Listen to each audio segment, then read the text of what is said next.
absolutely perfectly. Oh, beti pula dah. Okay.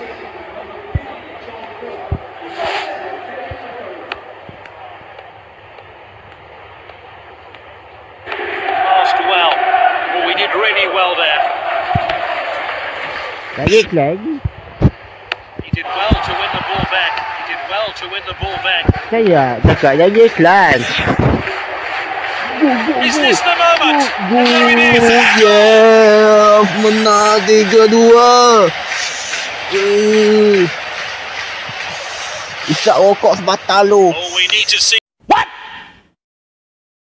the fuck? that goal again. Elok. Tak ada rokok pun.